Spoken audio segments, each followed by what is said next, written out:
Abra sua Bíblia comigo no Evangelho de Jesus Cristo, escrito por João. Aleluia. Um evangelho que por todos é conhecido e tido como o Evangelho do amor. A expressão maior desse evangelho é o amor. E no capítulo 13, o capítulo começa assim, o primeiro versículo: antes da festa da Páscoa, sabendo Jesus que havia chegado sua hora de passar deste mundo para o Pai, e tendo amado os seus que estavam no mundo, amou-os até o fim. Tome seu assento.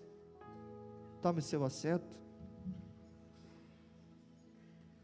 Esse evangelho, ele é incrível e, de fato, quando você está trabalhando com alguém que está iniciando os passos da fé, você apresenta o Evangelho de João, porque o Evangelho de João é a expressão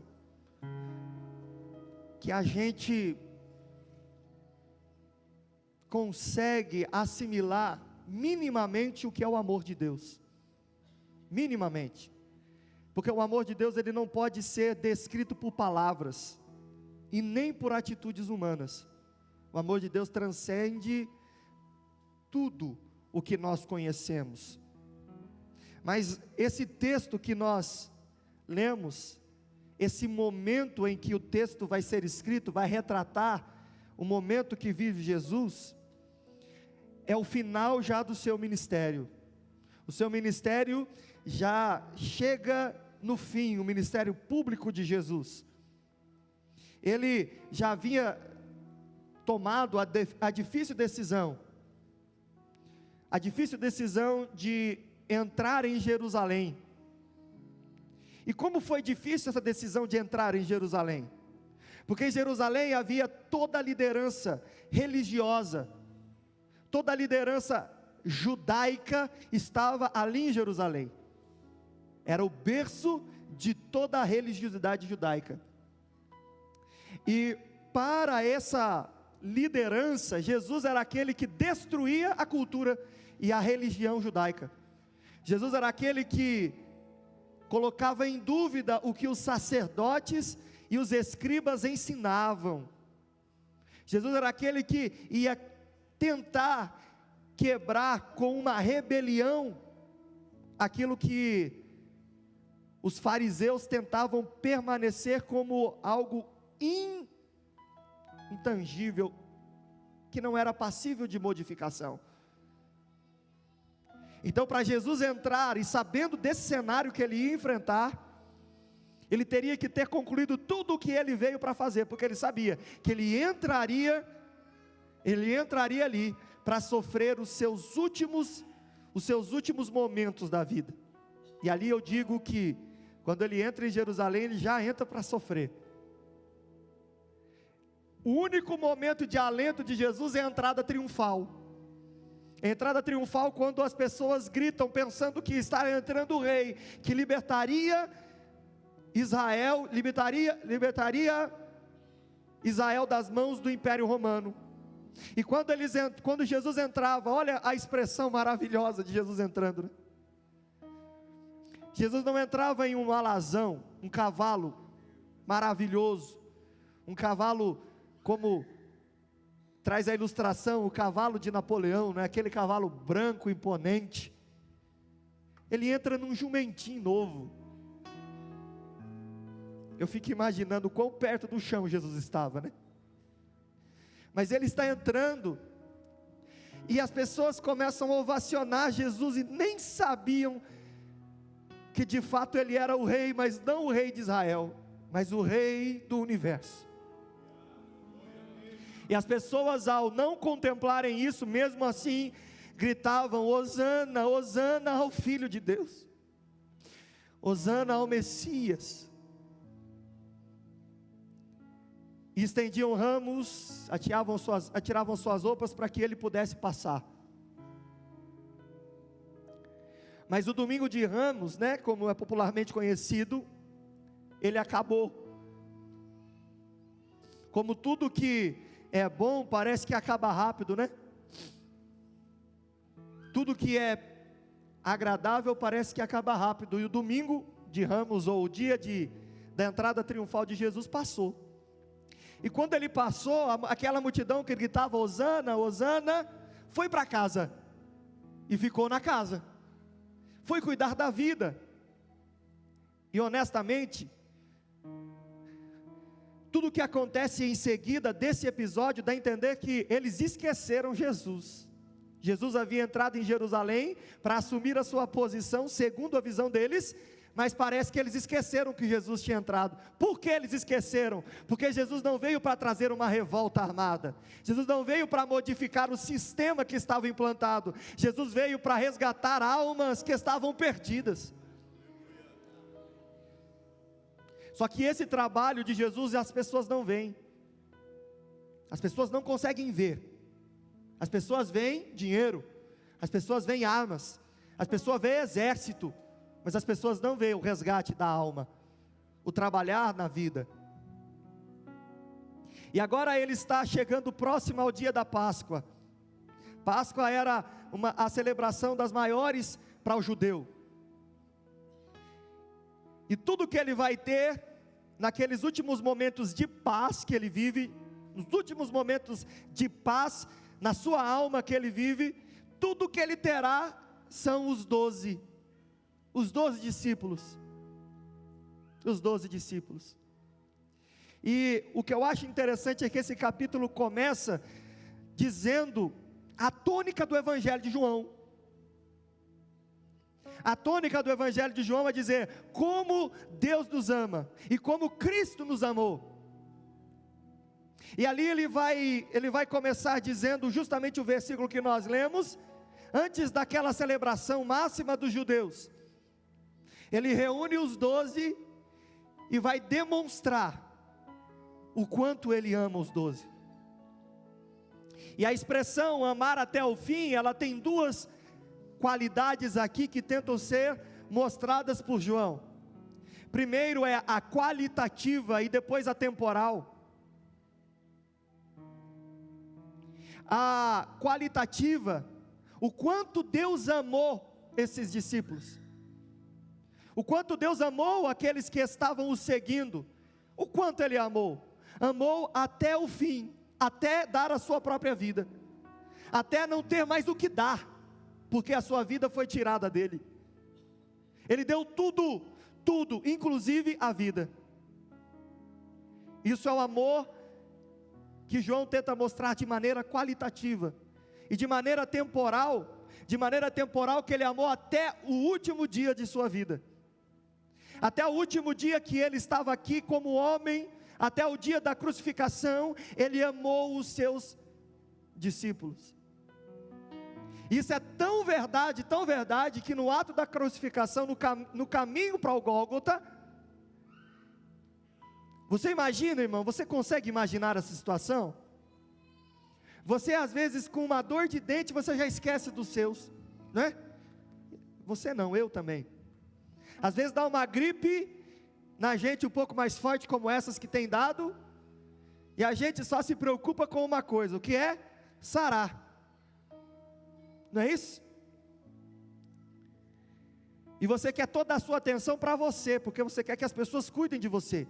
Quando você está mal, você não enxerga o sofrimento dos outros, você enxerga o teu. Só que Jesus não estava mal no caminho do Gólgota. Ele estava além do que é mal. Ele estava acabado, para assim dizer. Só que no caminho para o Gólgota, ele olha para João e para Maria. E ele, ao invés de preocupar-se com a sua dor e falar: venham, me ajudem, eu estou sofrendo, tragam-me um copo d'água pelo menos, tragam-me um pouco de vinagre, que o vinagre era um anestésico natural, tragam-me alguma coisa para aliviar as minhas dores, joga um pouquinho de água, para ver se pelo menos limpa essa sujeira que está em mim, limpa esse sangue que está vertendo no meu corpo todo. Ele olha para João, ele olha para Maria e fala: mulher, eis aí o teu filho. Eu sei que você está preocupada comigo, porque você está perdendo o filho que você gerou, mas eu te digo, você será consolada por esse que está ao seu lado. E ele vai virar para João: João, você vai perder o sentido para que viver, você não vai ter mais a mim para acompanhar ou para seguir, mas eu vou te dar uma tarefa. João, eis aí a tua mãe, cuide dela. Jesus, no momento de dor, não é como eu e você somos, que se preocupa apenas com a gente mesmo. Ele consegue ter espaço, ele consegue dar lugar para se preocupar com a dor do outro, seja ela qual for. Ele ama, Jesus ama, e a maneira dele demonstrar esse amor, de João demonstrar esse amor, é que ele ama até o fim. E nós vamos realmente vendo Jesus demonstrando tudo aquilo que ele vem ensinando no decorrer da sua trajetória ministerial. E a atitude de amar, nós vamos entender que no Evangelho de João, fica muito claro, que amar não é um sentimento, amar é uma escolha nossa.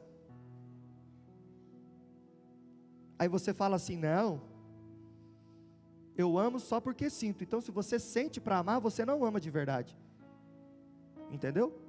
Se você tem que sentir alguma coisa por alguém para amá-la, você não sabe o que é amor, você nunca soube. Porque pense bem, qual é a tônica do Evangelho de João? João vai dizer que Jesus veio, a luz veio para o mundo, mas as pessoas decidiram amar mais mas independentemente da correspondência das pessoas, Jesus ainda continuou amando elas. João também vai dizer que as pessoas preferiram a glória dos homens a despeito da glória de Deus. Mas Jesus, ainda elas escolhendo a glória dos homens, Jesus ainda decidiu por amá-las.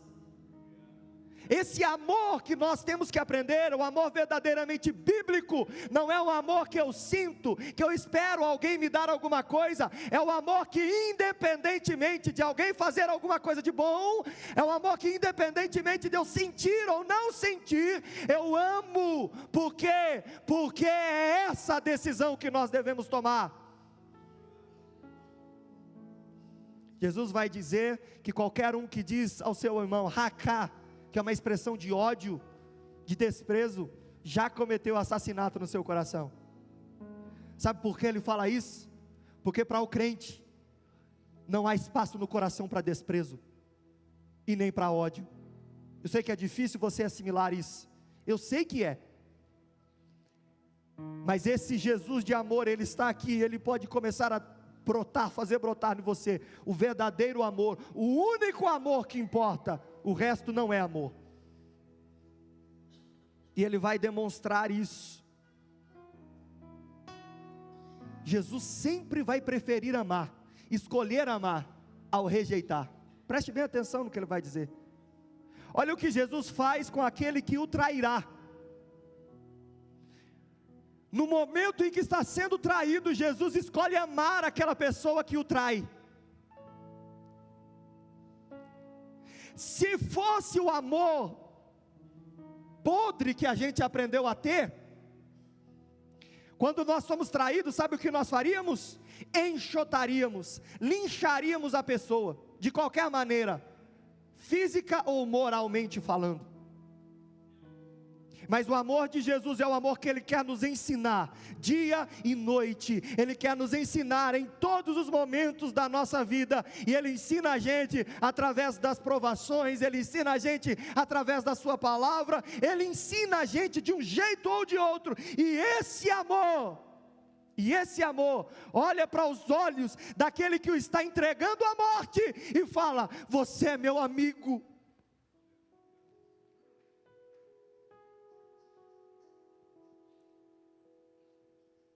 não está na Bíblia. Mas eu acredito que se Judas se arrependesse, como Pedro se arrependeu, e cresce em Jesus, Jesus iria atrás de Judas também,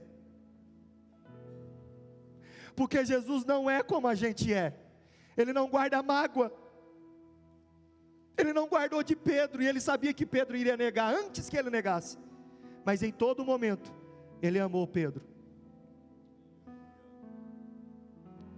Amar para Jesus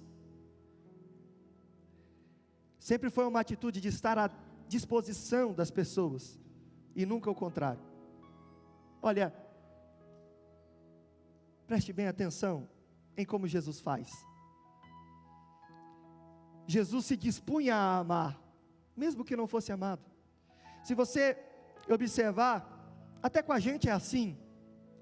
Jesus nos ama, Jesus nos resgata, nos restaura, nos convida. Quando nós à primeira vista olhamos para Jesus, nós temos realmente a impressão do que Isaías vai falar em Isaías 53. E nós o considerávamos como aflito de Deus. Vamos colocar assim, nós o considerávamos como castigado de Deus. Nós considerávamos ele como uma pessoa que não tem beleza, não tem formosura. Toda a vida, irmão, toda a vida, o primeiro olhar, a primeira coisa que nós percebemos em Jesus, é que Ele não é agradável,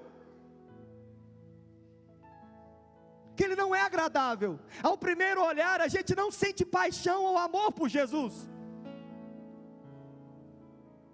Antes a gente inventa desculpa para não se aproximar dele. Mas eu tenho que parar de fumar primeiro. Mas eu tenho que parar de beber primeiro. Mas eu tenho que parar de fazer essas coisas primeiro. A beleza de Jesus não atrai a gente no primeiro momento. Jesus não atrai a gente no primeiro momento. Não é verdade? Você que veio do mundo, quanto trabalho deu para Jesus, para você realmente amar a Jesus?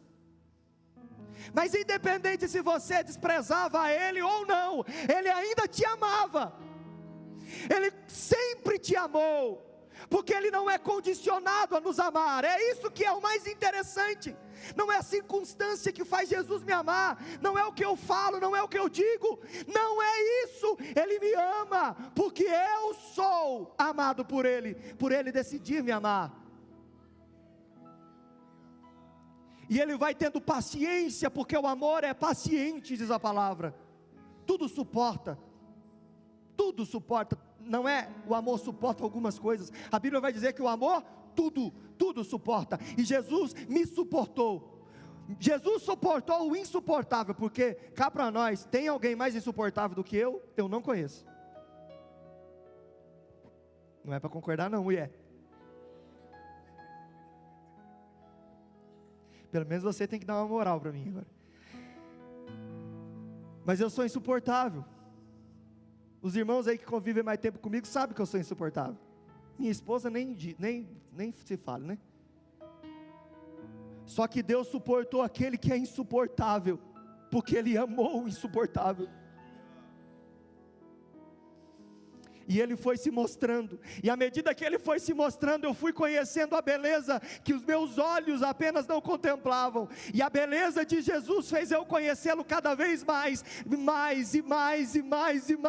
ao ponto de o amor dEle gerar em mim um amor por Ele. Por isso que a Bíblia diz que Ele nos amou primeiro. Isso é a realidade. Ele nos amou primeiro para nos ensinar como amá-lo depois. O caminho das pedras é exatamente esse, meu querido. Você ama a Jesus só depois que Ele já amou você. Está me entendendo? E esse amor vai aumentando à medida que nós conhecemos Ele, ao ponto de ser insuportável na nossa vida um dia sem Ele. O momento mais marcante e chocante é justamente esse momento que Jesus vai demonstrar o seu amor pelos discípulos. naquelas regiões do Oriente Próximo, como vocês devem imaginar, e principalmente naquela época, hoje é tudo mais fácil, né? Hoje nós temos água encanada. Ali, se você for ali para o lado de fora da igreja, ali você já vai ver uma torneira, que as crianças costumam sempre querer abrir aquela torneira. Água que dá para você até tomar, se você quiser. Fácil acesso. Em qualquer lugar que você for aqui, você procura um pouquinho, você vai achar já uma torneira que sai água. Mas aquelas regiões do Oriente Próximo não havia isso naquela época, né? E as pessoas costumavam a vagar muitas distâncias a pé, num ambiente pueril, num ambiente onde tinha muita poeira, muita sujeira. E qual era a vestimenta? Geralmente um vestidão, né? Uma capa, tipo como se fosse aqueles hobbies, sabe? Aquele que a gente usa quando sai do banho, só que maior, mais longo. Roupão amarrado na cintura, só que até lá os tornozelos, e uma sandália. Então ia andando e a sujeira, ela ia subindo dos pés para cima,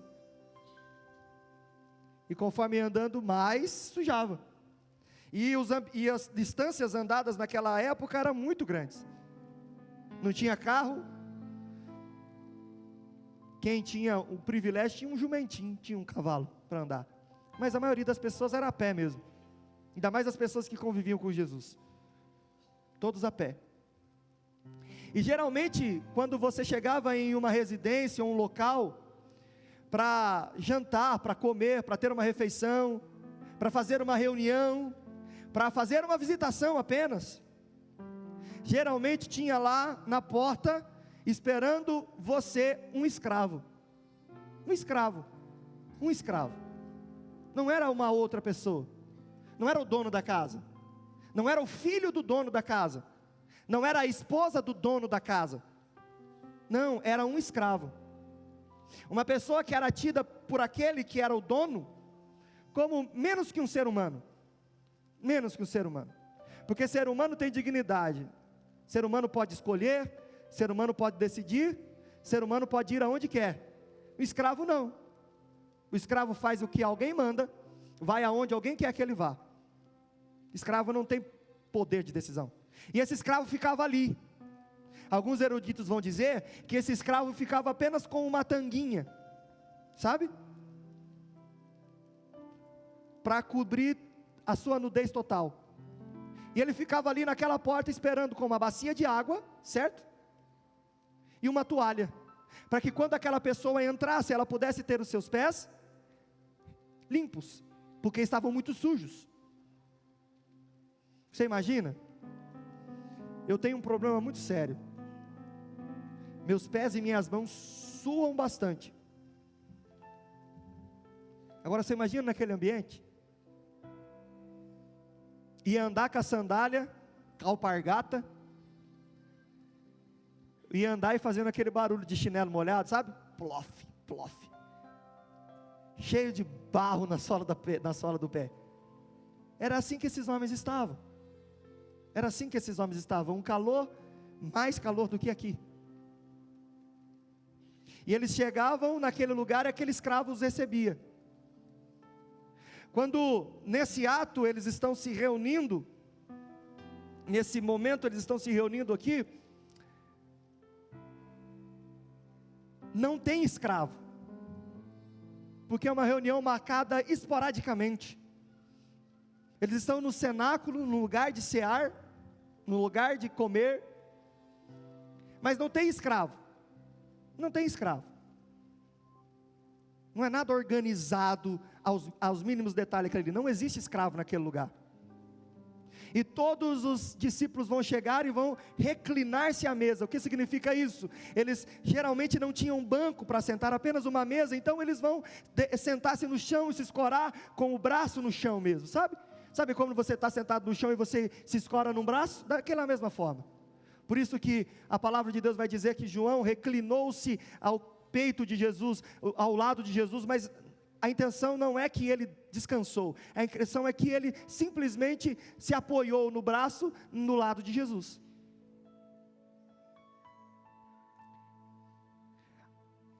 Os discípulos vão se reclinar na mesa, e eles vão começar a pensar assim: olha, eu não vou lavar pé de ninguém, porque é fácil deduzir o pensamento deles, é fácil deduzir o que eles pensavam, porque é o que a gente pensaria, não é verdade?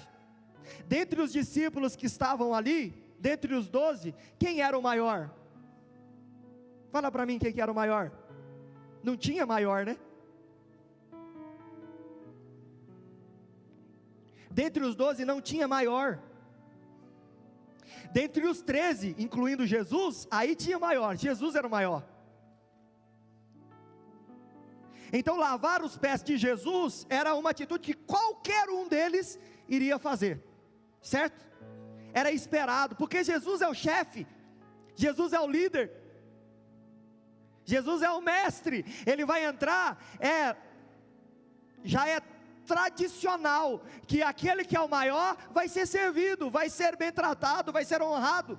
Então até que Jesus entrar e ter os seus pés limpos, beleza, mas eu não vou limpar pé de alguém que é igual a mim, em posição hierárquica, porque limpar o pé significa admitir o quê? Admitir que ele é maior do que eu, porque apenas o escravo podia limpar o pé, era aquele que era o responsável por limpar os pés, lavar os pés. Só que o escravo já tinha na sua consciência que ele era inferior a qualquer um que entrasse, inclusive uma criança. Ele já tinha isso, era determinado na sua mente. Ele sabia que ele era escravo. Era como um animal de estimação que pensa. Era isso.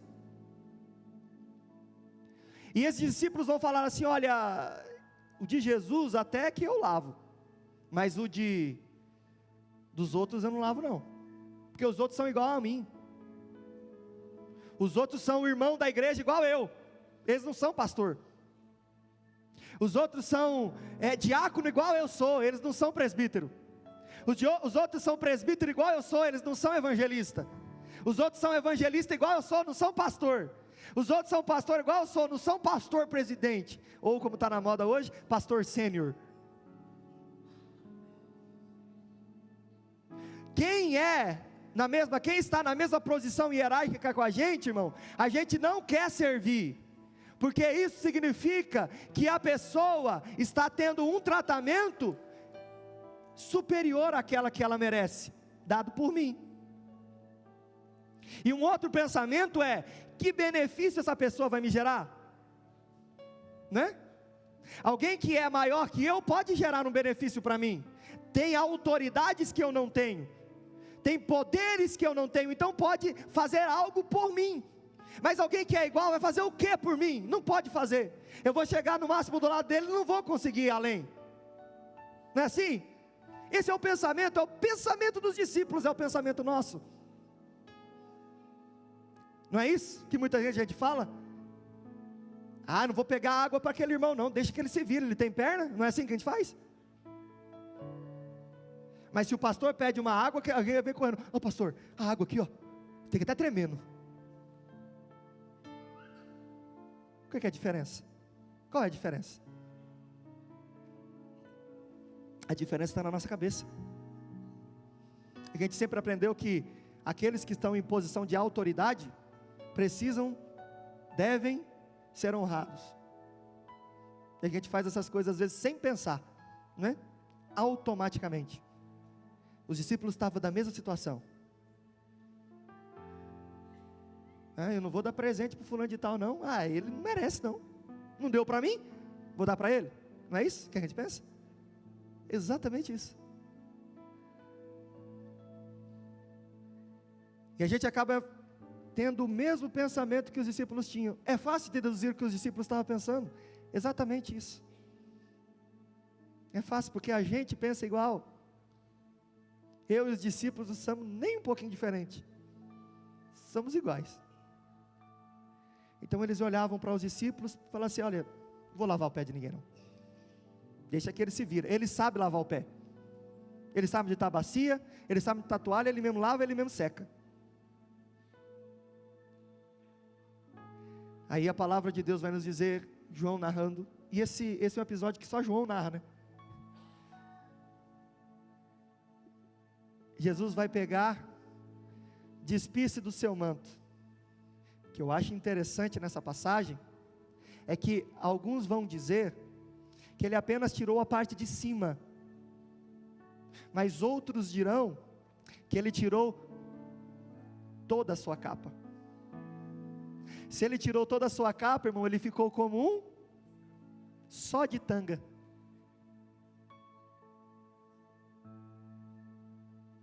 Para demonstrar que te ama, Jesus não se importa de se humilhar.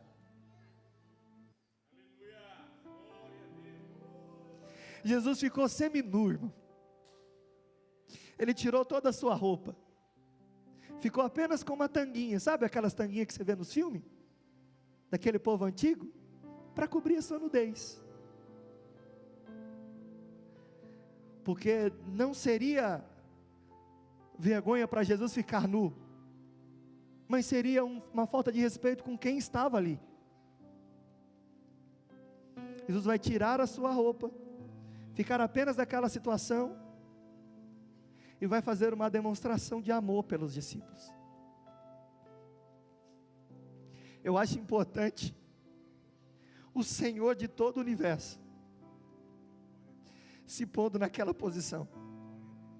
E você sabe o que é o mais interessante? É que no versículo 3 desse capítulo, se você observar, João vai narrar algo interessantíssimo, que é o que? Ele vai dizer, Jesus já sabia que o Pai lhe havia dado tudo. Jesus tinha plena consciência integral de quem ele era e o que ele tinha, a autoridade que ele tinha, o poder que ele tinha. Ele sabia que ele podia mandar qualquer um. Pedro vai lá e lava o pé de todo mundo. João vai lá e lava o pé de todo mundo. Ele podia fazer surgir naquela hora um anjo para lavar o pé de todo mundo. Ele tinha poder, e aqui João vai dizer que Jesus sabia que o Pai havia colocado todas as coisas debaixo do seu poder, e que viera de Deus e estava voltando para Deus. Jesus sabia quem ele era na ordem do dia. Jesus sabia quem ele era no controle de todas as coisas. Ele tinha domínio sobre todo o universo. Já havia essa autoridade em Jesus. Não é sobre a terra, irmão, é sobre o universo inteiro. Se Jesus falasse e decretasse que caísse um meteoro na terra, ia cair um meteoro na terra, porque Jesus ia mandar. Esse é o nível de autoridade que Jesus tinha. E ele, consciente dessa autoridade, ele consciente de toda essa autoridade, ele mesmo assim se levanta, tira as suas roupas e se prostra diante dos homens. Não é um Jesus inconsciente, é um Jesus extremamente consciente. E o que faz me lembrar essa passagem é exatamente o que Paulo escreve em Filipenses 2,5, você lembra? Que mesmo Jesus sabendo quem ele era, ele não se apega, ele não tem aquilo por valioso. Quem ele é, a autoridade que ele tem, não o diminui, ou não o restringe para fazer o que ele quer fazer. Você está me entendendo? E ele vai então prostrar-se, ele vai tirar as suas vestes, ele vai prostrar-se, e vai começar a pegar aquela bacia e lavar os pés um a um. Ele vai lavar os pés de João, de Tiago, vai lavar os pés de Tomé, vai lavar os pés de Judas, dos dois, vai lavar os pés de todos, de Mateus, todos eles. Só que quando ele chega diante de Pedro vai dizer o que para ele? De maneira nenhuma, Senhor, o Senhor vai se humilhar para lavar os meus pés. E também é fácil de entender o que Pedro está pensando. A gente pensa que é uma atitude correta de Pedro, num primeiro momento, Mas quando você olha para você mesmo, quando eu olho para mim mesmo, eu entendo o que Pedro está fazendo. Sabe o que Pedro está fazendo? Pedro está falando exatamente assim: olha, aqueles outros ali, eles não ligam, mas eu sou diferente deles. Eu sou diferente deles. De maneira nenhuma, Senhor, o Senhor me servirá. Eu é que sirvo o Senhor. Ele é exatamente como aquele fariseu que está orando ao lado daquele publicano. Sabe o que o fariseu está falando? Eu dou o dízimo, eu jejuo, eu oro. Eu sou diferente de todos os homens, de prostitutas, de adúlteros, inclusive desse publicano. De maneira nenhuma eu deixaria o Senhor limpar os meus pés. A atitude de Pedro remete a duas coisas. Primeiro, Pedro se julgava moralmente superior aos outros discípulos, porque eu vou fazer o que é correto, os outros não estão fazendo, mas eu tenho uma moral mais elevada, eu não permito que o Senhor me sirva. E Pedro é um orgulhoso. Por que ele é orgulhoso? Vou usar o que nós aprendemos no final de semana. Pergunta para mim, por que ele é orgulhoso? Não, pergunta mais forte, por que ele é orgulhoso? Ele é orgulhoso porque nenhum orgulhoso aceita ser servido. O orgulhoso, ele quer que ele determine que alguém o sirva, não ser servido de livre e espontânea vontade. Sabe aquela pessoa que é humilde? É tão humilde que ele fala assim: não, irmão, não precisa de água para mim não, não precisa de água para mim não. Mas na primeira oportunidade ele vai falar assim: ó, vai lá e pega um copo d'água para mim. Ele escolhe meios para que ele possa deixar fluir o seu orgulho. Um orgulhoso, irmão, pode ver, ele nunca vai aceitar a condição de ser servido. A gente pensa que orgulho é fazer as coisas para os outros, né? E realmente, em algum ponto mas o orgulhoso também não aceita ser servido. Ele vai se vestir em uma roupa de humildade e falar assim: não precisa me servir não, pode deixar que eu faço sozinho. Mas em alguma oportunidade ele vai querer determinar para que alguém faça alguma coisa por ele. Por isso que o orgulho é tão terrível, ele está entranhado em várias áreas da nossa vida e nós nem percebemos. Aí Jesus vai falar assim: Pedro, se eu não te limpar, você não tem parte comigo. O que Pedro vai falar? Senhor, lava o corpo inteiro então, não lava só o pé não, lava a mão, lava a cabeça, lava tudo. E a resposta de Jesus também é impressionante. Pedro, vocês já estão limpos, eu só estou lavando os pés de vocês. O que Pedro não entendia é o que João vai escrever em 15:3 do Evangelho de João, quando Jesus vai dizer o quê? Vós já estáis limpo pela palavra. Pedro não percebia que enquanto ele andava com Jesus, Jesus estava limpando Pedro. As palavras, os ensinamentos, os exemplos de Jesus estavam limpando Pedro, não aonde Pedro podia ver, mas aonde Pedro não podia ver e nem limpar, aonde estava mais sujo, a alma de Pedro estava sendo limpa por Jesus, assim como a nossa alma é limpa toda vez que a palavra entra no nosso coração. Jesus vai dizer: vocês já estão limpos, porque vocês aceitaram a minha palavra, vocês aceitaram o meu ensino, vocês aceitaram aquilo que eu tinha para lhes passar, exceto um que eu vou limpar o pé, mas a alma ainda está suja. Exceto um que não permitiu que a palavra entrasse no coração e a rejeitou. Então a palavra sendo rejeitada, ela não tem o poder e a eficiência de limpar.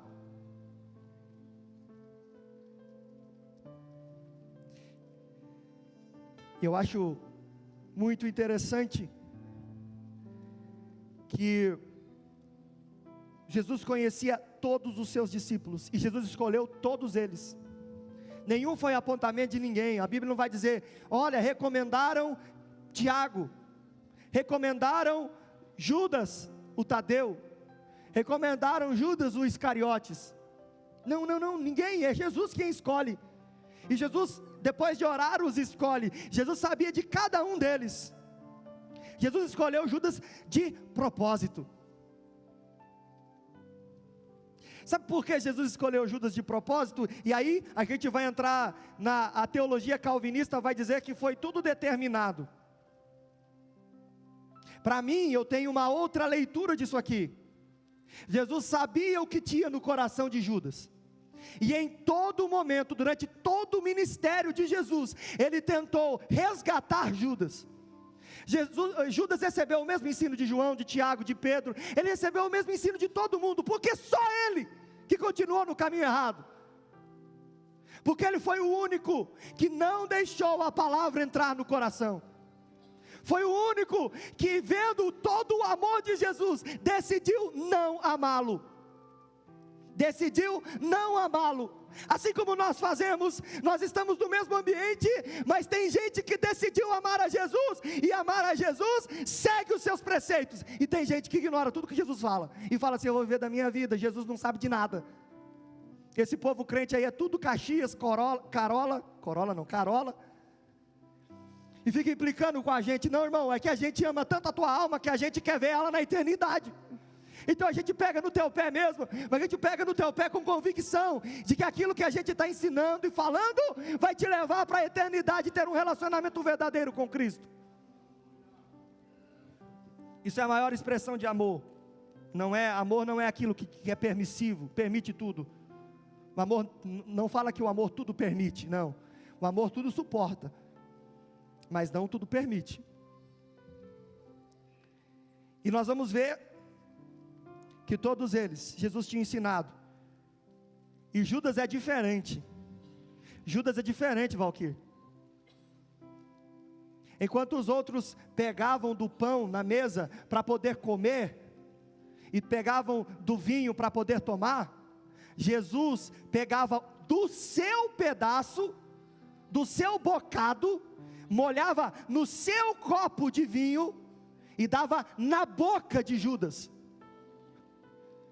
Judas teve mais expressões de confiança e amor de Jesus do que todos os outros.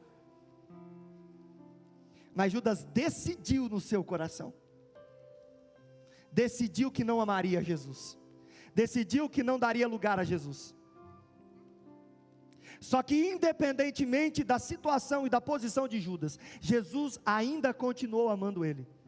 Quero te dizer uma coisa, Jesus manda te dizer: independente do que você fez, Jesus ainda te ama. Independente das coisas que você pratica, Jesus te ama. Porque Jesus não é condicionado a te amar. Jesus te ama porque você existe, e o ato de você existir é de pleno conhecimento e vontade de Deus, e Ele quer que você tenha um encontro com Ele, para que Ele te apresente o que é bom de verdade. Jesus termina dizendo que o ato de servir, que Ele estava demonstrando, não era para ser apreciado. Não era um ato que as pessoas eram para olhar e falar assim: nossa, que diferente Jesus, né? Não. No versículo 15 do capítulo 13, você vai ver Jesus dizendo uma coisa, que o que Ele estava fazendo era para exemplo. E exemplo é para ser visto e repetido. Todo exemplo é para você ver, aprender e replicar. Com o exemplo você aprende melhor determinadas coisas. Paulo, em 2 Coríntios 4, 11 e 12, ele vai entender isso, quando ele diz: pois nós que vivemos, somos sempre entregues à morte por causa de Jesus, para que também a vida de Jesus se manifeste em nosso corpo mortal, de modo que em nós atue a morte, mas em vós a vida. Paulo aprendeu com Jesus. Paulo aprendeu que vale a pena cada dia morrer, para construir e derramar a vida sobre outras pessoas. E às vezes o exemplo que Jesus deixou, não é para você entregar a sua vida literalmente por alguém, mas simplesmente doar algumas coisas que são preciosas para você, seu tempo, seus gostos, deixar de fazer os seus gostos, deixar de fazer a sua vontade, deixar de fazer aquilo que você quer, para em algum momento demonstrar o amor por alguém. Sabe o que é isso? Às vezes a esposa está pedindo assim: olha, vamos lá comigo na loja, queria que você fosse. Por que você quer que eu vou? Eu queria que você fizesse companhia. E você odeia ir na loja, você odeia, você passa até mal. Tem uma pessoa que eu conheço que passa até mal, dá dor de barriga quando ele vai no shopping.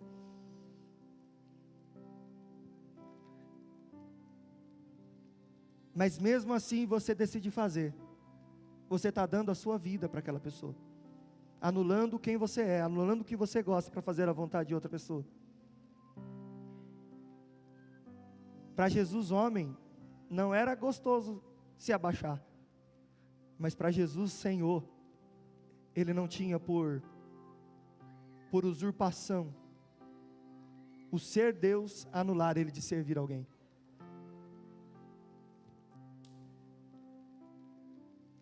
A narrativa desse fato vai terminar dizendo que para os discípulos não se surpreenderem, porque Jesus não ia ser pego de surpresa. Entendeu? Porque assim, olha, se dentre os 12 alguém traísse Jesus, e ele não tivesse falado antes que alguém trairia, sabe o que ia acontecer? Eles poderiam não confiar em Jesus. Falar, mas olha aí, ó, foi pego desprevenido, e disse que era Deus. Então ele ser traído e não saber que estava sendo traído, não permitir ser traído, seria uma atitude de ser pego de surpresa. E alguém pega Deus de surpresa? Ninguém. Mas ele anunciar antes de acontecer que ele iria ser traído e quem o trairia, é uma demonstração de que ele tinha pleno conhecimento, ele não foi pego de surpresa. E ele fala assim: vocês também não sejam, vai acontecer, mas fica tranquilo que tudo o que vai acontecer já está planejado. Ninguém me pega desprevenido, eu dou a minha vida, ninguém tira, eu a dou. E esse episódio vai terminar demonstrando que Jesus os amou até o fim. E como Jesus amou até o fim, meus queridos? Servindo, fazendo aquilo que ninguém queria fazer, fazendo aquilo que todo mundo considerava ser digno demais para fazer. Entende? Então os grandes não puderam servir, o maior teve que servir. Quando os grandes não servem para servir, meu querido, o grande serve no lugar deles. O maior de todos vai servir no lugar deles. Entenda uma coisa, às vezes é necessário você se rebaixar um pouquinho. Às vezes é necessário você quebrar o orgulho e falar assim: nossa, eu preciso me abaixar. Às vezes é necessário você olhar para dentro de você e falar assim: não é só,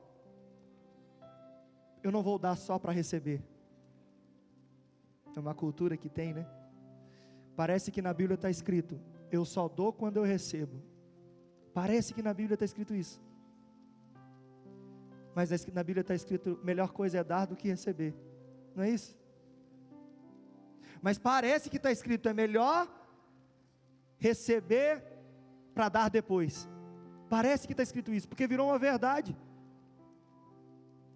Então eu dou só para quem merece, eu dou só para quem fez alguma coisa, eu dou só para quem tem alguma coisa. E eu dou só se eu estiver na posição de dar. Se eu estiver na posição de receber, eu só vou receber. Não é isso? Parece que está escrito isso, mas não está. A Bíblia vai continuar sendo a palavra de Deus, independente se a gente quer ou não, irmão. E Jesus vai dar essa prova para nós. E como Jesus nós devemos amar até o fim, não somente quando as pessoas acertam, mas quando elas erram, e até mesmo quando elas nos traem.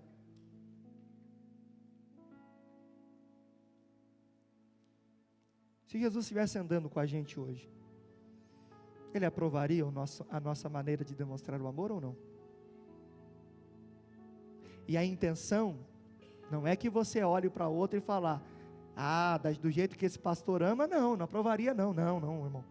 Cuidado que você está caindo no erro dos fariseus hipócritas, que apontavam apenas para o outro, mas não viu o próprio erro.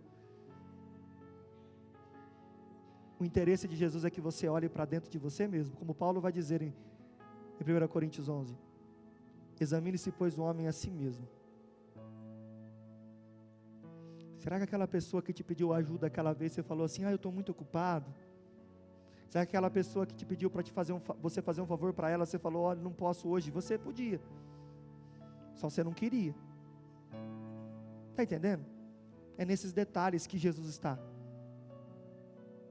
Quando Ele vai fazer a separação entre bodes e ovelhas, eu acho muito interessante aquela passagem. Você já parou para prestar atenção? Aonde Jesus se coloca? Já parou para prestar atenção? Jesus é o faminto, Jesus é o sedento, Jesus é o doente. E para mim o mais estarrecedor de tudo, que eu nunca consegui imaginar, parece que não entra na minha mente, Jesus é o prisioneiro, Jesus é o criminoso que recebeu a visita, porque Ele vai dizer, quando vocês fizerem a qualquer um desses pequeninos, a mim fizeste. Jesus estava lá esperando você, para fazer aquilo que você não fez. Jesus estava lá esperando receber um ato de amor, um ato de ajuda, um ato de compaixão, quando você não apareceu, quando eu não apareci. E olha que eu sou o pastor, né? Eu deveria ser mais santo que todo mundo. E aí quando eu percebo que eu erro, eu falo assim, meu Deus, como eu sou pecador. Miserável carne de pecado, corpo de pecado que eu tenho. Quem me livrará do corpo da minha morte? Mas quem nos livrará de todas essas coisas é o próprio Jesus.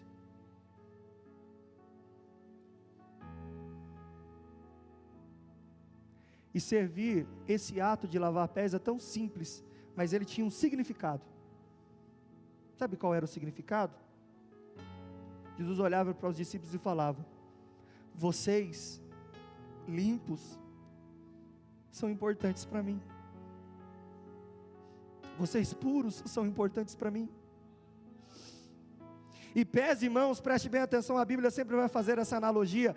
Pés e mãos significa o quê? Significa o ato de fazer, a ação do homem. Segundo Efésios 6, as sandálias que vão sobre os pés são as sandálias da preparação para o Evangelho. Ou seja, ele quer dizer o seguinte, vista o equipamento certo para poder ir e pregar. Mãos é sempre, mãos e pés fala daquilo que eu faço. Entendeu? Jesus queria que eles entendessem assim, olha, mesmo que às vezes você, no decorrer da sua caminhada, vai se sujando com o pecado, eu quero que todos os dias você busque purificação, eu quero que constantemente você busque purificação, e para você fazer, você tem que estar puro, você tem que estar limpo, você tem que estar preparado. Então vem aqui que eu vou limpar os seus pés, porque é com os pés que vocês irão e anunciarão as boas novas, é com os pés que vocês pregarão aos enfermos, é com os pés que vocês levarão a palavra aos aflitos e oprimidos, é com os pés que vocês farão. Então mãos e pés simbolizam aquilo que nós fazemos, e para nós é importante isso. Mas é muito difícil isso. É muito difícil tomar essa posição. Então, irmão, quando alguém igual a você, o irmão, às vezes pedir ajuda para você, não se importe em tirar a sua roupa, a roupa do orgulho, a roupa quem sabe da altivez, e ficar nu e ajudar aquela pessoa. e curvar-se também para ajudá-lo. E eu falo e termino essa palavra dizendo que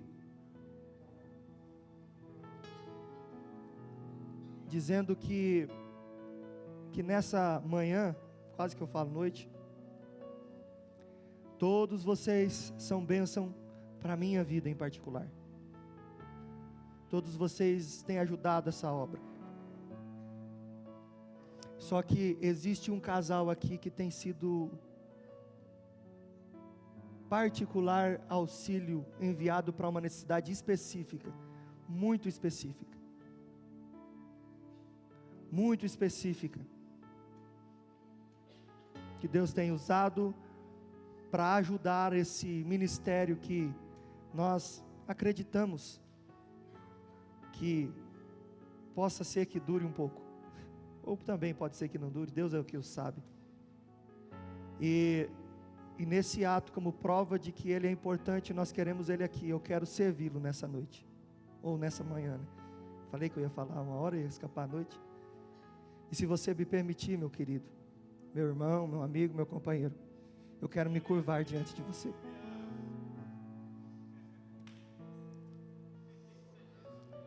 Se você me permitir, eu quero mostrar para você que você, para mim, puro, santo e focado na obra, é importante para essa obra. Que eu quero que você vá cada vez mais longe, mais pronto. Eu não quero que você pare, eu quero que continue. Não importa o meu lugar, a minha posição, você é um companheiro. Você entendeu isso? E a gente precisa disso.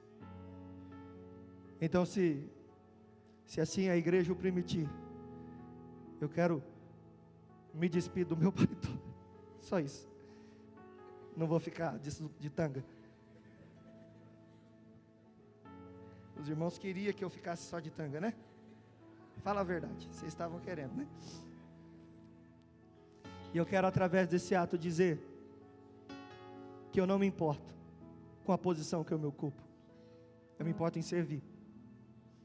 Isso não é para uma pessoa específica, mas hoje o é. Mas é para todos aqueles que são chamados pelo nosso Deus. Assim como eu também quero ser servido um dia por vocês e vou ser, eu também me coloco à disposição para servir. E eu acredito que minha esposa também, né? Não é só eu, porque lá em casa nós não somos dois, somos um. Então, nesse momento, não repara não, porque por mais que seja algo pensado, é algo extremamente, fácil de fazer bobagem. Então, meu amigo, que você possa se sentir amado por essa igreja, pelo seu pastor, pelo seu amigo. Difícil de tirar esse sapato, hein? Pronto. O da Pâmela foi mais fácil. Pronto, vai sair. Pronto, aí. Esse aqui saiu mais fácil. Pode deixar. Não precisa tirar nada não. Bem o dia que ele veio com a meia furada. Brincadeira, irmão, não veio não. Veio com a meia boa. Bem no dia que eu não cortei a unha. Aonde que está a toalha? Está aqui. A mulher sempre é uma coisa boa, né? Sinta-se amado, meu querido. Sinta-se querido. Sinta-se precioso para nós. Não só para mim, mas pela essa igreja que o Senhor me pôs para cuidar. Sinta-se importante aqui. Assim como todos o são, você também o é. Nós sabemos pelos desafios, pelos percalços, pelas lutas que você passa. Mas nós estamos aqui para servi-lo também. Não é vergonha ser servido, é vergonha deixar de ser servido.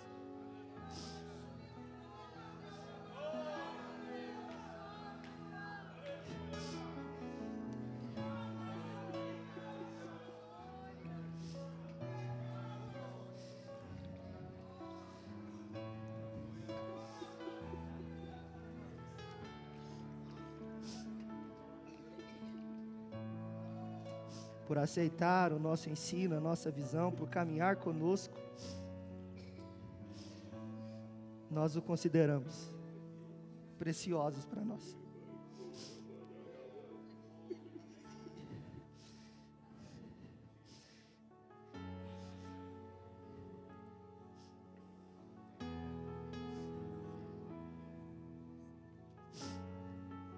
Isso é algo que não vem de agora, tá, Anderson? Deus colocou no meu coração poder demonstrar dessa forma humilde, sincera e singela, mas não é de agora. Eu queria pôr o teu sapato, mas eu acho que eu não vou conseguir. O sapato você se vira. Meus irmãos, agora é hora de vocês servirem aqui. Obrigado, vocês são demais. Eu quero convidá-los a nós colocarmos em pés. Rapaz, ficar baixado esse pouquinho já deu um trabalho. Acho que eu estou precisando fazer um exercício. Eu quero que você saiba que não importa onde você está pronto para servir. O servir só o colocará em posições maiores e melhores, segundo a vontade do nosso Deus. Eu espero que nessa manhã você entenda que Jesus, Ele se importa com detalhes também. E que o teu nome não seja tão importante quanto a vida do teu irmão. Viva uma vida para Jesus. Sirva o próximo. Sirva as pessoas. Porque o maior exemplo de alguém que serviu foi de um Deus que ficou nu e se prostrou diante dos iguais. Senhor Deus, eu te agradeço por essa oportunidade, pelo teu feito, por tudo que o Senhor faz. Deus querido, o Senhor sabe por que eu estou aqui, né, Deus? Pai querido, eu fui servido pelo Senhor. Jesus, o Senhor me serviu como serviu os 12. Aí eu acho que é até melhor que os 12, viu? Porque, meu Pai querido, é pelo seu serviço que eu sou salvo. O seu serviço de reconciliação, de redenção, me salvou. Aquele serviço prestado na cruz do Calvário foi a causa de eu estar aqui e de cada um de nós estarmos aqui. Então, meu Deus querido, eu quero lhe pedir que o Senhor venha Pai querido, nos empoderar de um sentimento de servidão ao nosso próximo. Oh Deus, não me deixe ser tão precioso que não possa abraçar, que não possa conversar, que não possa levar, que não possa trazer, que não possa estar, oh Pai querido, com alguém. Não me deixe ser tão precioso que eu não possa, Senhor Jesus, sujar muitas vezes as minhas mãos para tirar alguém da podridão do pecado. Eu preciso de condições para poder, ó meu Pai, permanecer sempre limpo, apesar do lugar onde eu estiver. Continua conosco, nos ajude e nos dê da tua graça, e que para a honra e a glória do seu nome, nós possamos, meu Pai querido, te servir com excelência. Senhor, fica conosco uma vez mais e nos ajude em nome de Jesus. Amém e amém. Deus abençoe, meus irmãos, muito obrigado. Agora eu devolvo a oportunidade. Tome seu assento, você pode descansar por alguns momentos. Eu quero agradecer essa oportunidade maravilhosa, dizer que pastor Anderson, a Pâmela sabe quanto os amo e o quanto eles têm abençoado a nossa vida e a nossa história até aqui. Eu sou muito grato, tenho certeza que faremos ainda muitas confraternizações, momentos como esse. Pastor Eduardo vai fazer as considerações aqui finais do culto e vamos passar então ao ato do momento social. Glória a Deus. Irmãos, que culto maravilhoso. Nosso culto é de agradecimento a Deus pela vida dos nossos pastores. Estou imensamente feliz, imensamente alegre. Nós já vamos terminar o culto, mas antes de terminar o culto, não poderíamos de orar por ti. Queremos com toda essa igreja orar por ti. Por isso eu te peço, vem aqui na frente. Você e a Pâmela, pode virar para a igreja aí. E antes de chamar, eu quero chamar todos os nossos obreiros. Nós vamos orar por ele. Com imposição de mão, pode ficar ali. Todos os obreiros. O nosso amigo que representa também pode chegar aqui, o pastor Roque, o irmão Flávio. Farias. Vamos orar por ele. Mas antes, pastor, é o desejo do meu coração. Eu quero ler um versículo na Bíblia Sagrada que encontra em Números, capítulo 24, 25 e 26. O Senhor te abençoe e te guarda. O Senhor faça resplandecer o seu rosto sobre ti e te dê graça. O Senhor volte para ti o seu rosto e te dê a paz. Que a sua vida seja para a glória do Senhor, que a sua família seja para adorar o nosso Deus. O salmo que eu li no começo desse culto, aleluia, que na velhice você produza frutos para o Senhor.